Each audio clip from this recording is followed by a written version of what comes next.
माळेगाव सहकारी साखर कारखान्याच्या निवडणुकीचे निकाल आता हाती येत आहेत.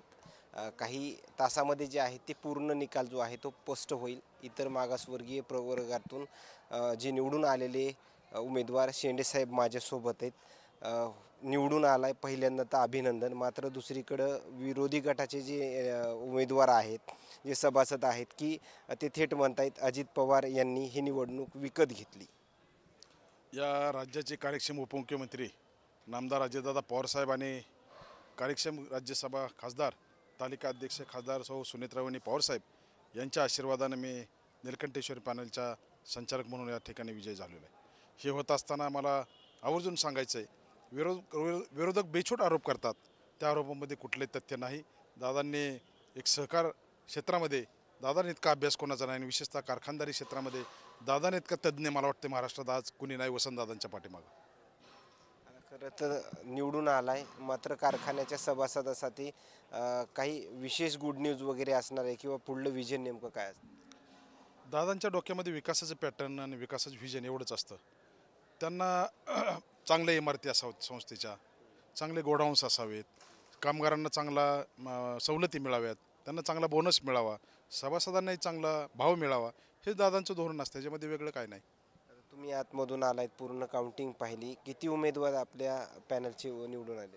आत्ता सध्या मी कॅटेगरीतल्या जाहीर झालेल्यापैकी म्हणजे इतर मागास प्रवर्गातला मी NT मधील असतील आमचे विलास देवकाते, त्याचप्रमाणे SC मधील आमचे भोसले आहेत आणि महिलामधले आहेत. म्हणजे आमच्या प्रवर्गातले जे आरक्षणाचे जे जागा आहेत त्या सगळ्या विजय निलकंठेश्वर पॅनलच्याच झालेल्या होत आहेत. याच्यामध्ये असं देखील समजलं की तुम्ही गुरु जे आहेत ते तुमचे त्यांनाच पराभव करून शिष्य निवडून आलाय. ही पहिलीच निवडणूक आहे अशी जेणेकरून या तुमच्या पॅनलमधला हा निकाल हाती आला? अगदी बरोबर. माझ्यासमोर जे प्रतिस्पर्धी होते ते माझे गुरुच आहेत. मग TC कॉलेजला असताना ते मला प्राध्यापक फिजिक्स शिकवायचे. मी BSc झालेलं असल्यामुळं 11वी 12वी पण ज्युनियर कॉलेज होते आणि एक आदर्श व्यक्तिमत्व आहे ते सुद्धा समाजामध्ये. परंतु राजकारणामध्ये अजितदादा पवारसाहेबांनी या ठिकाणी मला सूचना केल्याप्रमाणे मी निवडणुकीला उभं राहिलो आणि माझं पक्षाचं काम असल्यामुळं सभासदामध्ये काम असल्यामुळं ते जरी गुरु असले तरी गुरुने शिष्याने त्यांना लढत चांगली देऊन चांगलं मतदान घेतलेलं आहे. क्रॉस वोटिंग झालेली आहे असं देखील बोललं जात आहे.